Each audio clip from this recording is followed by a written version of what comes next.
All right, it is time for Unit 5, Lecture 2. We're going to be taking a look at the heart. So our task list for this lecture here, first of all, you got to take notes over it. Then there is the Module 15 for the Unit 5 homework assignment to do. There is an online heart dissection. I highly encourage you to do this, even though it's not mandatory, just because it's going to help you identify things as well as help you for the practical portion, because on the practical portion of the exam, you're going to actually be looking at a dissected heart. So make sure you're looking at that stuff. And then there is the Unit 5 Quiz 2. All right, so today's lecture is over the cardiovascular system. So look over there to the right at that picture. What organs are included in the cardiovascular system? Yeah, we see that we have the heart and the blood vessels. So our cardiovascular system is composed of our heart and the blood vessels. Looking at the words underneath the picture there, what is the main function of blood vessels? Well, you can see it right under there. It says blood vessels transport blood, which carries oxygen, carbon dioxide, nutrients, waste, etc. So the function of blood vessels is to carry around gases and nutrients throughout the body. Okay, so the blood vessels, they carry blood, which allows us to carry gases and nutrients throughout our bodies. What is the main function of the heart? Again, if you look at those little words there, it tells you right there what it does. It is pumping blood, which you already knew, right? The main function of your heart is to pump blood throughout your body. So within your workbook, we see this little area to fill in for the main organs and functions of your cardiovascular system. So go ahead and fill those in if you feel the need to. So first, we're going to review a little bit here on this slide. We can see a picture over here to the left. That picture should look very, very familiar. It's a certain type of muscle tissue. What kind of muscle tissue is the heart made of? Yep, that's going to be your cardiac muscle. Is cardiac muscle voluntary or involuntary? Yeah, this is definitely involuntary. You do not control your cardiac muscle. Is your cardiac muscle controlled by the somatic or the autonomic nervous system? It's controlled by your autonomic nervous system because it's automatic. So since your heart and your cardiac muscle is automatic, it's going to be controlled by that autonomic system. Now you can see this line here, and I have two other tissue types over there to the bottom right. What kind of tissue are blood vessels made of? If you remember way back to Unit 1, this is going to be your dense elastic connective tissue. Remember how elastic tissue allows for bounce back? You want to make sure your blood vessels can bounce back to their normal status. Otherwise, we'd be in trouble pumping blood through our bodies. And what kind of muscle are blood vessels made of? Yeah, that's smooth muscle, right? So they're made up of smooth muscle, which is going to allow us, again, for our autonomic nervous system to come into play and help move our blood along. We're going to take a look at the covering of the heart. So we've talked about pericardium before. This is something, again, back from Unit 1. The pericardium is a type of membrane that we have actually discussed. I give you three choices here. What type of membrane is the pericardium? If you guess serous, you are correct. It is considered a serous membrane.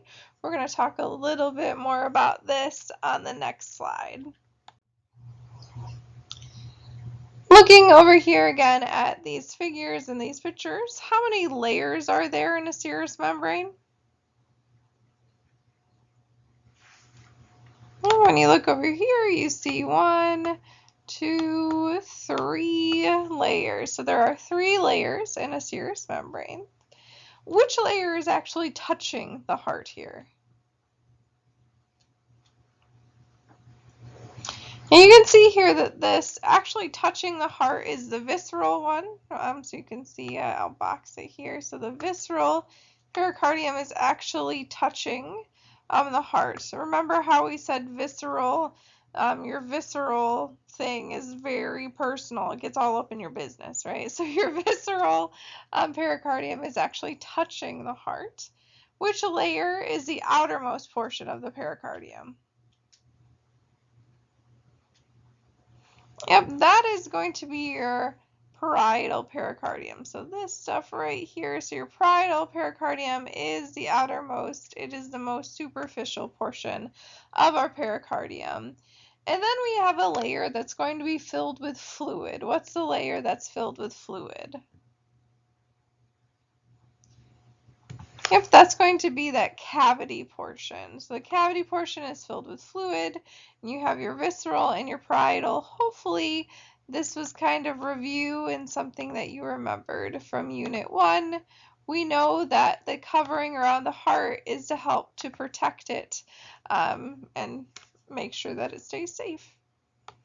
So now we're going to take a look at the layers of the heart wall. So what we've done is we've taken the heart and we've made a frontal section of it and we're looking at the inside of it. So that's what we've done in this picture. Notice that we have a left and a right side. Please keep those in mind. Just imagine it in another person and it's their left and their right. Okay, it's not your left and your right necessarily. It's whoever's heart, or whoever that person is who has the heart inside of them, it's their left and their right. So please keep that in mind. Notice that we have A, B, and C over there to the bottom right. Your options for A, B, and C are in that little box up there to the left. So what do you think A is? Well, it's the outermost layer, and using things that you've known from the past, you know that epi means upon, and cardium sounds a whole lot like it relates to the heart. So epicardium is A. It's the layer that's upon the heart, right? So it's upon the heart.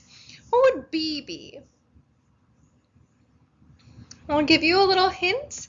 It is muscle, right? So B is muscle, and myo means muscle. Okay, so myocardium is B. It is the muscle of the heart, which leaves C to be the endocardium because endo means within and cardium the heart. So endocardium is the layer that is within the heart. It's like if you were to open up the heart and touch the inside of it, that would be the endocardium. So it's on the inside.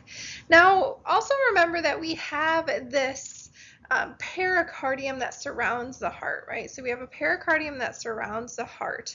What part of the pericardium would the epicardium be in contact with? Good, it would be that visceral layer, right? So that visceral layer of the pericardium, it's very personal, it's all up in your business. That is going to be in contact with our epicardium. So now we're going to take a look at the chambers of the heart. You can see these little chambers, or as my husband likes to call them, little rooms of the heart. So we have these little chambers that hang out in there. Looking at that picture there to the right, how many chambers are there to the heart? Well, I have 4 things labeled. So there are 4 chambers to the heart. Looking at the atria, where do we find them? And they are up top or superior, right? They are our superior chambers. Where do we find the ventricles? Yeah, they are down low, they are inferior to the heart. So you can think of your atria, they are up high, our ventricles are down low. So just like A for atria is at the beginning of the alphabet and V is near the end, you can kind of think of it like that. So A is at the top and V is at the bottom. Looking at how this heart is cut, what type of cut or section was made to produce this picture? Yeah, that was definitely a frontal cut, right? So we have an anterior and a posterior. We can see the posterior view. So don't forget about the sections or the cuts that we talked about way back in Unit 1. So continuing to look at the parts of the heart here, I have A, B, C, and D labeled. These are all things that we just went over, so I want you to review because that's what I do. All right, so I make you review during lecture, just in case you don't want to review later on in life. So A, when we look at A, hopefully you see that it's on the right side and that it's in a superior position. Therefore, A is going to be our right atrium. B, again, it's on the right side and it's down low, so we know that that's going to be our right ventricle. C is up high, so we know it's an atrium, and it's on the left side, therefore it's the left atrium. And D is down low, and it's to the left, so that would be your left ventricle. So we have those there to kind of remember. I also gave you a couple of choices for E. So if you look at the placement of E, E is right in between two chambers. The two chambers that E is in between is going to be our right and our left ventricle. So do you think E is your interatrial septum or your interventricular septum? Yeah, E is going to be your interventricular septum because it's in between the ventricles. All right, so a septum is something that separates something else, like your nasal septum is going to be what separates your nostrils into two separate spots. So your interventricular septum separates the ventricles of the heart from each other, and the interatrial septum is going to separate the atria from each other.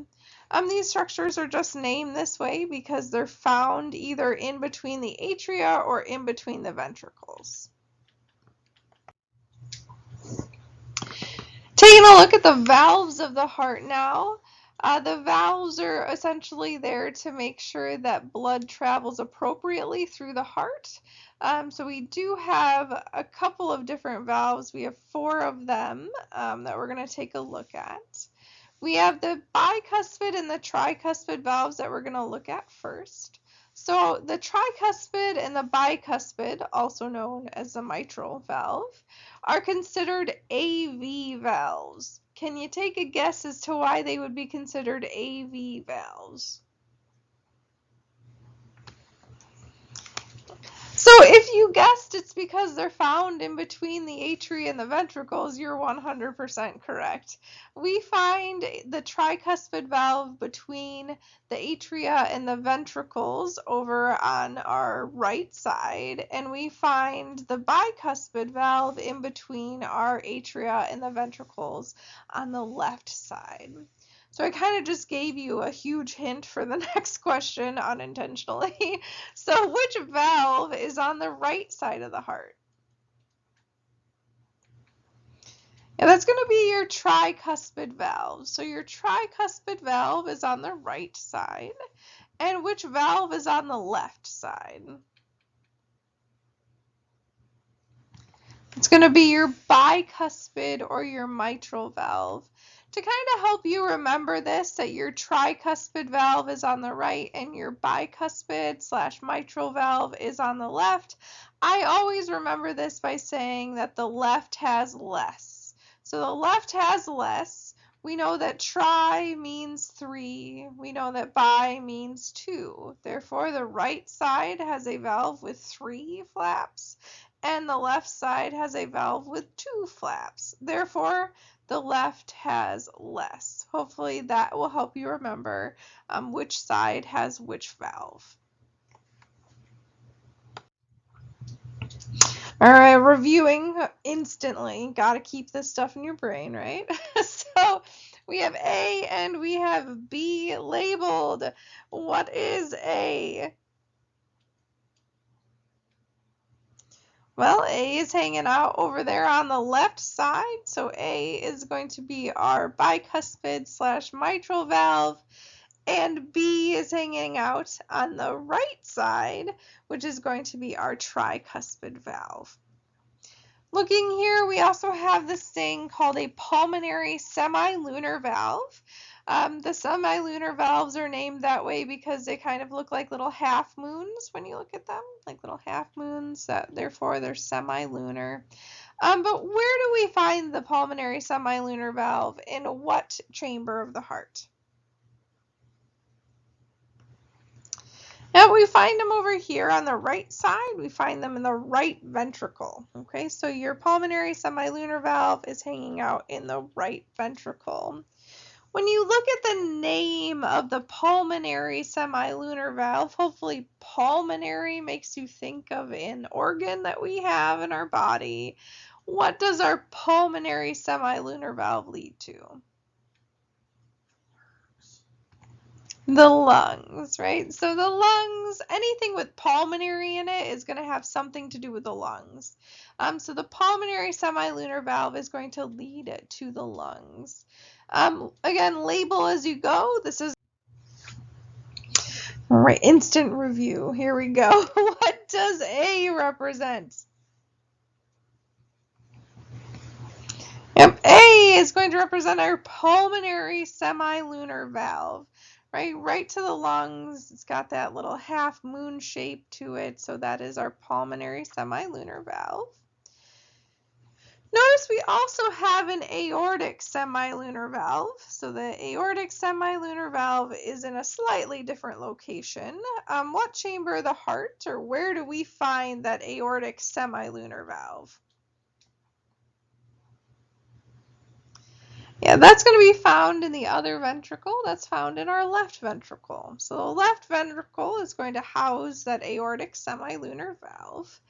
And, this is a tough one. What does the aortic semilunar valve lead to? Yeah, the aorta. It says it in its name. Aorta is a major blood vessel. We'll talk more about that next lecture here. But our aortic semilunar valve is going to lead to the aorta. All right, so now we're going to take a look at some more structures. These are structures that are connected to our AV valves. So they're not connected to the semilunar valves, only to our AV valves, so only to our tricuspid and our bicuspid valve. I gave you some options for A and B. So your options are the chordae tendineae or the papillary muscles. So which one do you think A is? Yep, A is going to be our chordae tendineae. What about B? If you're like, it's the other one. Yes, you were correct. B is going to be the papillary muscles. B, it looks like muscle, right? It looks like some sort of muscle, so it's going to be your papillary muscles. For these, what I want you to think of for these chordae tendineae and the papillary muscles, they're essentially there to make sure that the flaps of the heart, these valves, snap shut appropriately and open appropriately. So they're there just to make sure that they shut and open appropriately. All right, we are to a review slide because I realize that we have learned quite a bit already in this lecture here. I also realized that I definitely forgot to put the left ventricle on this slide, but that's okay. That's okay. We'll get through it. So what I would like for you to do is go ahead and pause this and see if you can actually label these based on what you have. So I'm going to give you about 5 seconds to pause it, and then of course I'm going to go through them with you. Per usual, I'm going to tell you stopping, looking, and doing it yourself is far more effective than me just telling you something. So please take the time to do that. Okay, so I'll give you 5 seconds.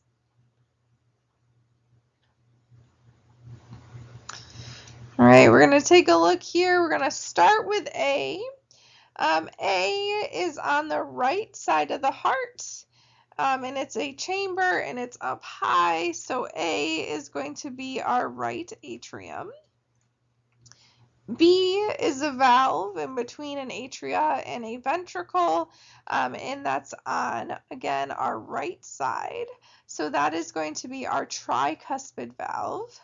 C are those little cords. They look like little cords. And if they look like little cords and they are attached to those AV valves, that's going to be the chordae tendineae.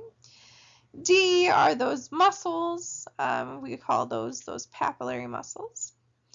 E is in between the ventricles, so we know that that is that interventricular septum. F is one of those semilunar valves.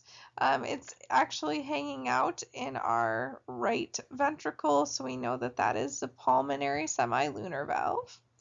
G is our other semilunar valve that's leading up to the aorta, so that's our aortic semilunar valve.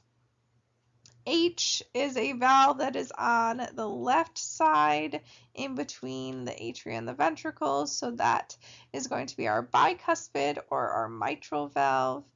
And I is on the left side and it's up top, so that is the left atrium. So now we're going to get into why some vessels are colored in blue while others are colored in red. Your heart is not blue and red, okay? You just want to make sure you know that it is not blue and red. It's just an artistic rendition of the heart to help us understand it better. So blue versus red, what we really want to know here, blue means that we're carrying around deoxygenated blood, and red means we're carrying around oxygenated blood. Your blood is never blue. It's always some tinge of red. It's just a way that we designate whether or not there's oxygenated or deoxygenated blood running through the blood vessels. So looking at this figure here to the right, what type of blood, oxygenated or deoxygenated, enters the right atrium of the heart? So if you look here, you can see that this blood vessel here would be bringing blood in to the heart, to the right atrium. And this blood vessel here also is bringing blood into the right atrium. And both of those blood vessels are blue. So we are bringing deoxygenated blood into the right atrium of the heart. What type of blood leaves the heart through the aorta? So looking here, the aorta, it's got three branches here that we're taking a look at. These three branches up top, they are all red. So we know that the type of blood that leaves the heart is going to be oxygenated.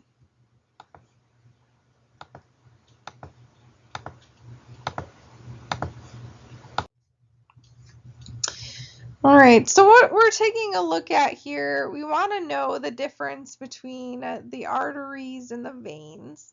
Arteries versus veins, a simple way to remember this is the blood vessel that goes away from the heart is an artery. So arteries go away, and the blood vessels that go toward the heart are veins. Now, you may have been told before that arteries always carry oxygenated blood and veins carry deoxygenated blood, but I think that's not a good plan because that's not always true. Arteries always carry blood away, but sometimes they can carry deoxygenated blood. Veins always go toward the heart, but they don't always carry deoxygenated blood. I really want you to remember this, and arteries go away and veins go towards. Now we're going to take a look at specific blood vessels of the heart. The two that we're going to take a look at right now are the superior vena cava, or cava if you want to be fancy, but I like cava better, and the inferior vena cava. Those are two major blood vessels of the heart here. So what parts of the body return their blood to the heart through the superior vena cava?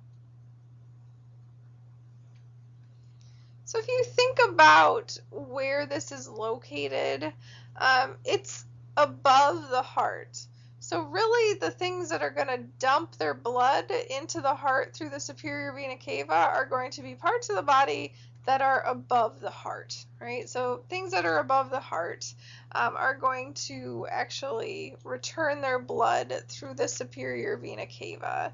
What parts of the body will return their blood to the heart through the inferior vena cava? Yeah, parts that are below the heart are going to go through the inferior vena cava. Either way, your superior or your inferior vena cava, they are both carrying deoxygenated blood back to the heart.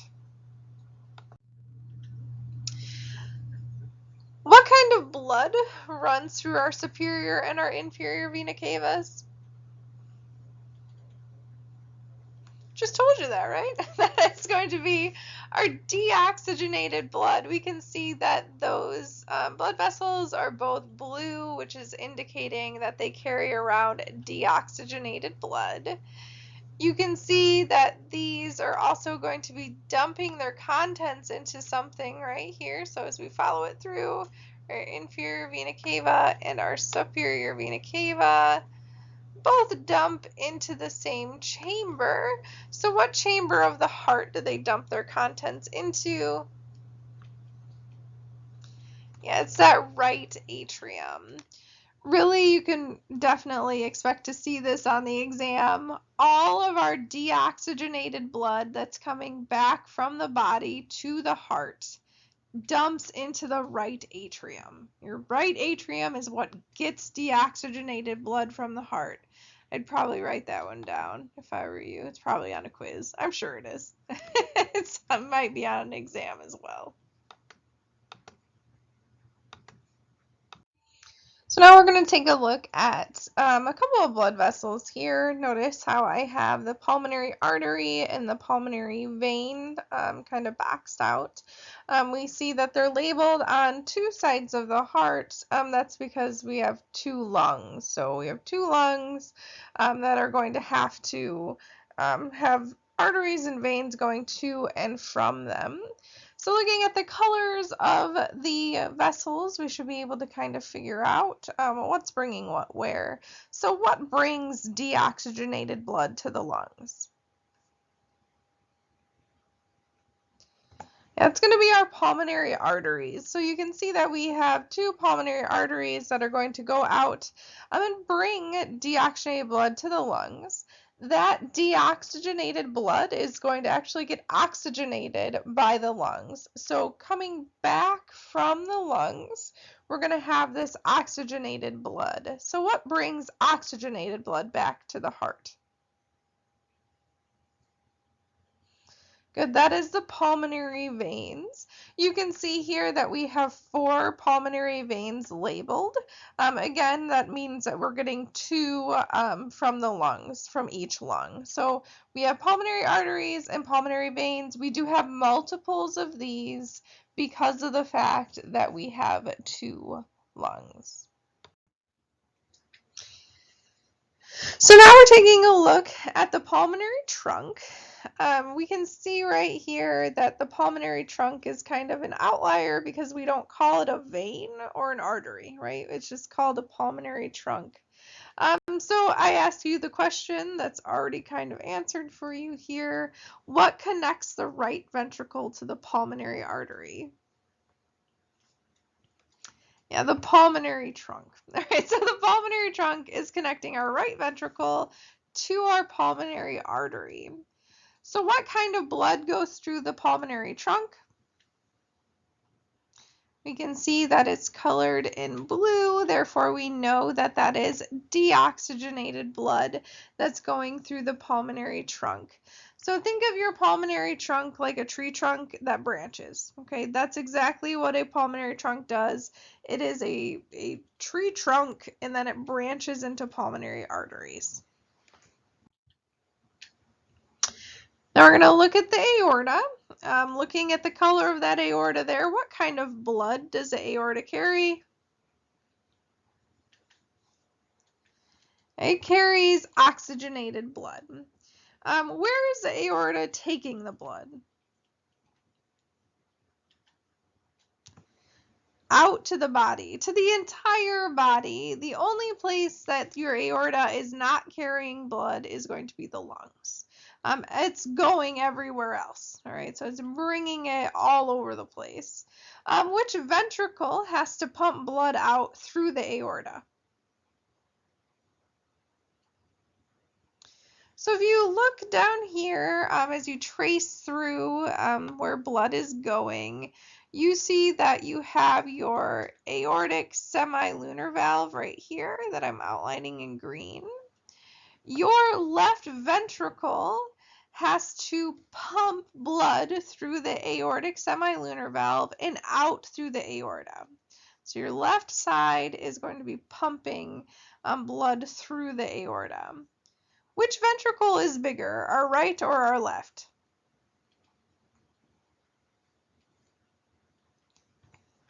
So our left ventricle is bigger. When I say bigger, I'm talking about the size of the myocardium. So if you look at the size of this myocardium, the muscle, the left ventricle's muscle is gigantic in comparison to this wimpy little guy over here, right? So this wimpy little right one is much smaller than the myocardium of the left ventricle. The reason why your left side, the left ventricle, is so big is because the left side of your heart pumps the blood through the aorta, and that blood goes everywhere in your body. Your left side works super hard, and your right side, all your right side goes to is the lungs. It just has to pump to the lungs, not nearly the distance, not nearly the amount that your left side is going to be doing. So your left side doing a lot of that muscle work, and your right side is just like, I just have to go to the lungs. So your left side is going to be much larger than your right side. All right, we have a review slide here. Again, you know my spiel. I think it's important for you to work on this on your own first and then do a double check of this. I'll give you about 5 seconds to go ahead and do that, and then I'm just going to kind of name off all of these.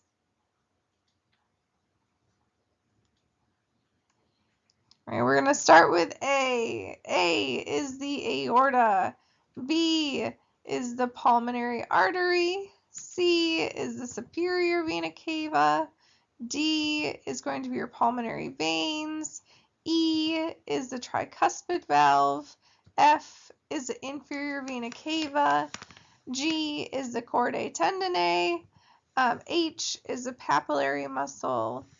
I is the pulmonary trunk. J is another pulmonary artery. K is another pulmonary vein. L is the bicuspid or the mitral valve. M is the aortic semilunar valve.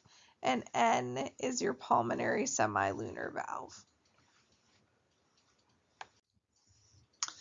So we're going to take a second just to look at the blood flow through the heart. So since we know all the parts of the heart and we know the blood vessels, we should be able to figure out how blood flows through the heart.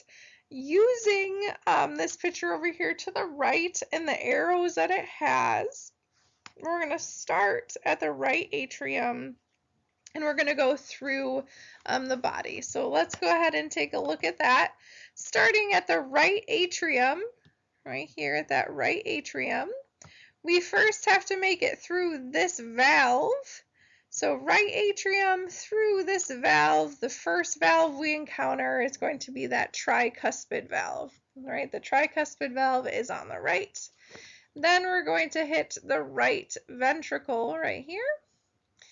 The right ventricle is going to pump and we're going to run into this valve. This valve here is the pulmonary semilunar valve.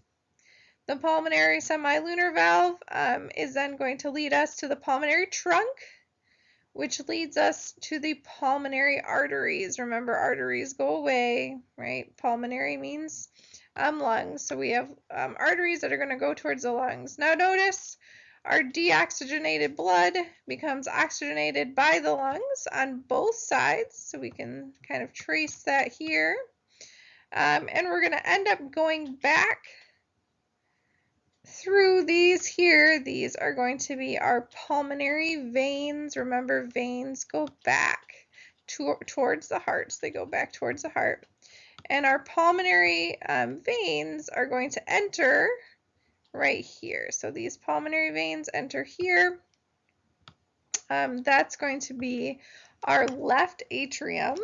The left atrium goes through this valve right here. That is your bicuspid or your mitral valve, which then dumps into here, which is our left ventricle. Notice how giant the myocardium is for your left ventricle here.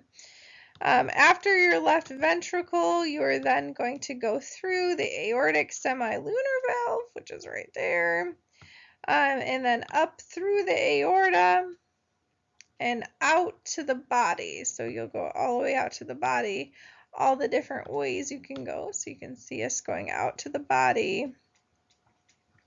The body is going to use all of this oxygenated blood, and then we're going to get deoxygenated blood in return, and we will go back to the heart through our superior and our inferior vena cava. So you can see the superior up top and the inferior below, and that's going to lead us into that right atrium.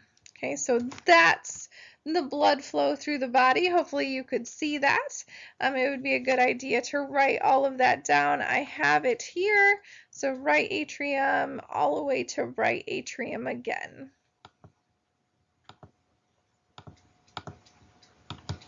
Now I'm going to erase all this real fast. Erase. It's taking a while. Hold on.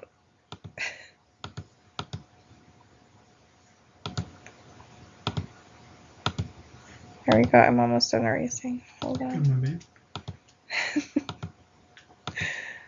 Otherwise, it shows up on the screen. Okay, beforehand. All right, onward to the next one. So the heart also needs blood to function. Okay, so your heart doesn't just pump blood, it also uses the oxygen that's in blood. Okay, so you have to have blood flow to the heart muscle itself. Now this is just to the heart muscle. Okay, this is not to the chambers of the heart. This is just to the heart muscle. So I say here the heart still needs oxygen to function. We're going to be talking about these arteries. These arteries go to the heart muscle itself. So we have 4 that we're going to take a look at. We have the right coronary artery, the right marginal artery, the circumflex artery, and the anterior interventricular artery. So I asked the question over here to the left, which artery is found where? First one that I want to know, inferior to the right atrium. Which artery is inferior to the right atrium? That is your right coronary artery. So underneath or below the right atrium, we can see that right coronary artery is there. How about along the right ventricle?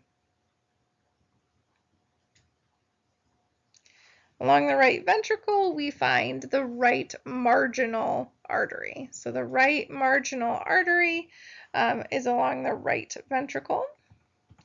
How about inferior to the left atrium?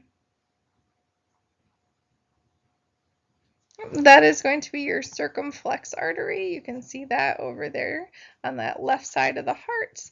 And how about along the left ventricle?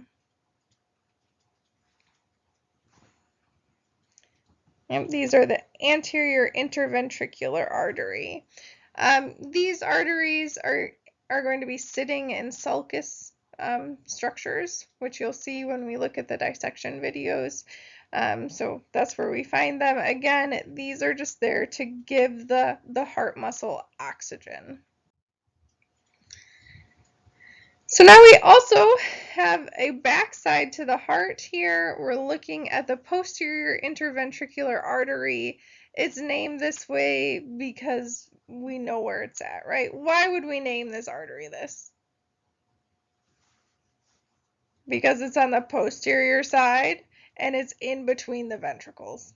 So it's on the back side of the heart and it's in between the ventricles. That's why it's named that way. That's why it's really good to know your words when you're looking at structures, because you know the word, you know where it's at. Notice how we have the right and the left side switched now. Why did I switch the right and the left side? Because we're looking at the back side of the heart. Since we're looking at the back side of the heart, we have to imagine as if that heart was in somebody. And if it was in somebody, we'd actually have their right and their left in that way. So always remember right, left stuff. You got to keep that in mind whenever you're working with anatomy. All right, so now we have blood flow to the heart muscle, and we also have blood flow away from the heart muscle. If we have arteries going to the heart muscle, we also need veins going away from the heart muscle itself. So these veins correspond with arteries. So you might have to take a look back at some earlier slides to kind of see how they work together. But the anterior cardiac vein is going to run next to which artery? Well, if you look at its location, it's on the right side and it's inferior to the atrium, right? We talked about that one. Hopefully that's ringing a bell. That's your right coronary artery. Your small cardiac vein runs next to what artery? Again, we're on the right side. Remember that one. Your right marginal artery runs with your small cardiac vein. And we have the great cardiac vein. Your great cardiac vein is running next to what? Yep, this one's on that left side. If you remember, we had that circumflex artery hanging out on that left side. As we flip the heart over, we see two other ones. We have the coronary sinus and we have the middle cardiac vein. The middle cardiac vein is running next to which artery? Again, looking at position here, we're on the posterior side and we're running down the ventricles. So we can remember that this artery was that posterior interventricular artery. The posterior interventricular artery and the middle cardiac vein run next to each other. So the coronary sulcus is where the coronary sinus. The coronary sinus is where the deoxygenated blood coming from the heart muscles enters the chamber of the heart. So your coronary sinus is a nice big vein, essentially, that's going to push blood back into the heart. Now, this blood is deoxygenated. All deoxygenated blood enters the heart in the same chamber. So it all goes to the same chamber. What chamber of the heart does our coronary sinus enter? And it's going to enter the right atrium. The right atrium is always taking in that deoxygenated blood. All right, so now we're going to take a look at a couple of things that can go wrong with your heart muscle. You've probably heard of a lot of these things before. The first one is angina pectoris. We'll talk about how to remember that in just a second. So angina pectoris, also known as chest pain. Okay, so chest pain is a common complaint that we hear, and we want to make sure we understand what's happening when you actually have angina pectoris. So looking at this photo here, what happens to the arteries that are bringing blood to the heart muscle during this angina pectoris? They're screaming out in pain. Well, they're narrowing, right? They're constricting, they're shrinking, or as my husband said, they're screaming out in pain. They are shrinking. They're smaller than they should be. Um, because of this, there's going to be some problems with getting blood to the heart muscle. So what would begin to happen to the cells that get blood in the heart muscle? Get that blood in the heart muscle. Well, they wouldn't get as much blood as they are used to.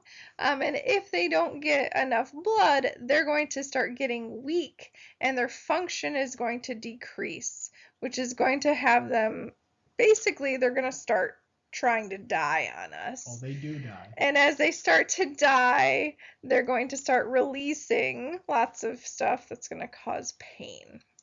So chest pain comes along because your heart cells begin to get weak and decrease in function and they start to die. Now, to remember, angina pectoris means chest pain. I always remember that having a vagina is a pain. So angina and vagina pain. And pectoris should make you think of your pecs, like your pec muscles. Those are your chest muscles. So you'll hear that a couple of times.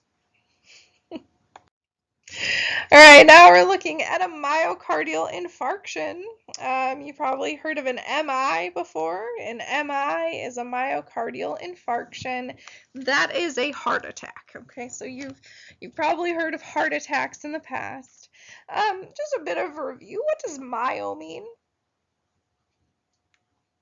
Yeah, myo means muscle. So myo means muscle. And an infarction means to plug or to cram. So essentially what a myocardial infarction is a plugged or crammed artery. And this plugged or crammed artery is usually on its way to a heart muscle. So when we think about the arteries, we're thinking about, remember, like those circumflex arteries, those guys, the coronary arteries, that they can get plugged up or crammed.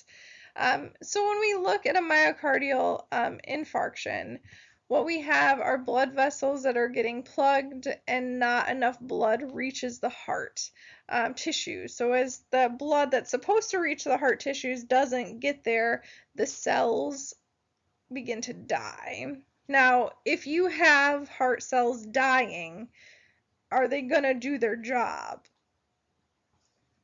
No. So you're going to lose function of that part of your heart. And if you lose function of that part of your heart, you're unable to pump blood appropriately. If you don't pump blood appropriately, it's bad. You die. Yes, essentially you will die. So your myocardial infarctions depending on where they happen. So if you have a myocardial infarction, like here it says, if you have in the left ventricle, if you have a heart attack in the left ventricle region, that's really, really bad because your left ventricle pumps blood out to your entire body. If that section of your heart goes down, you're going down.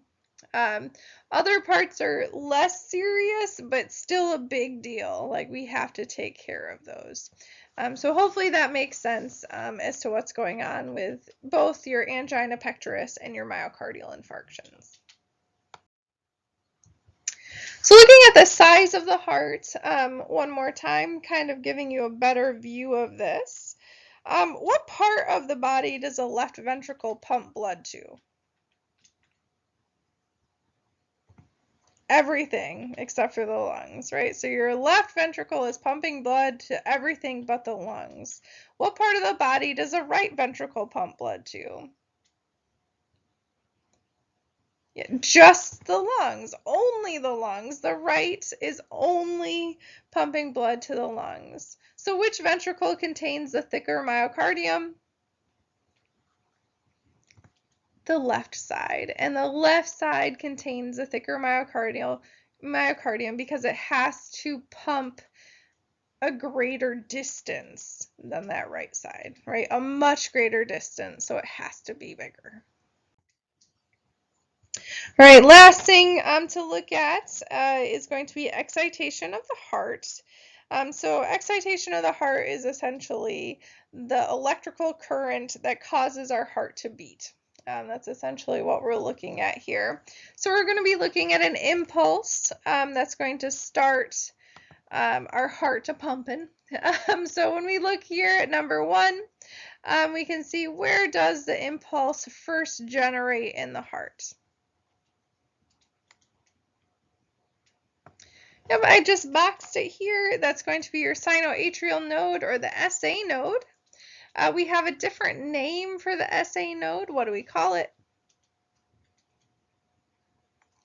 Yep, it is the pacemaker of the heart. So the pacemaker is your SA node, and that's where we first generate that impulse. Where does our impulse go after the SA node generates it?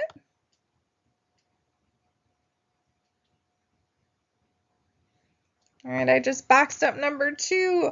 After our SA node generates that impulse, it's going to go to our atrioventricular or our AV node. So it goes to our AV node. Notice that our impulse pauses at that point. Your impulse is going to pause very, very slightly. You're not going to notice it. Like you couldn't like really detect it with your hand or anything. But 0.1, seconds, probably even a little slower. Faster. Why would the impulse pause? It pauses because it gives the atria time to contract before the ventricles begin contracting. So your atria, they need to contract before your ventricles contract. So that's why we're going to have that little pause. After being at the AV node, where do we go?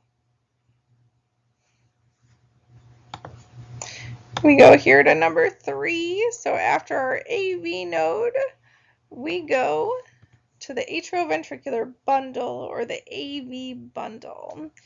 Notice that your AV bundle connects the atria to the ventricles. We can see that the AV bundle actually branches off into 2 different little areas. So our AV bundle is there. It's going to connect our atria to our ventricles. Now remember, this is an impulse that was sent by the SA node.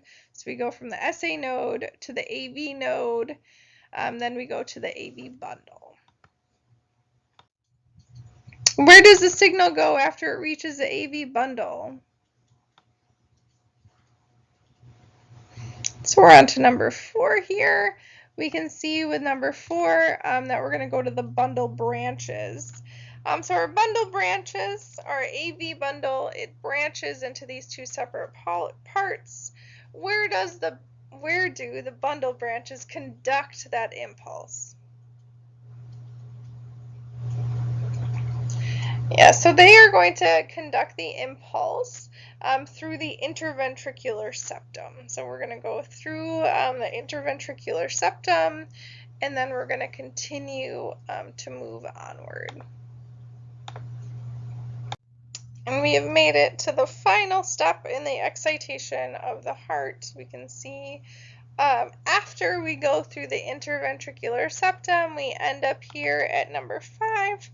So where does the signal go after it's conducted through our interventricular septum? Yeah, it goes through the subendocardial conducting network, also known as Purkinje fibers. So it goes through the Purkinje fibers or the subendocardial conducting network, where it kind of ends that excitation of the heart.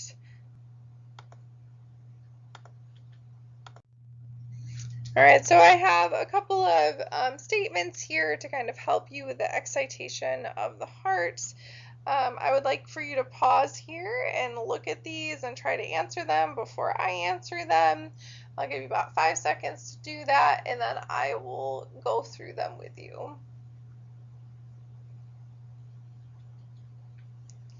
All right, so excitation of the heart is going to begin at the SA node, which is also known as the pacemaker. When the signal reaches the AV node, it actually pauses. allowing the atria time to contract. The signal is then going to make its way to the AV bundle, where it branches into two, and it conducts it says symbol, hold on, conducts the signal through the interventricular septum.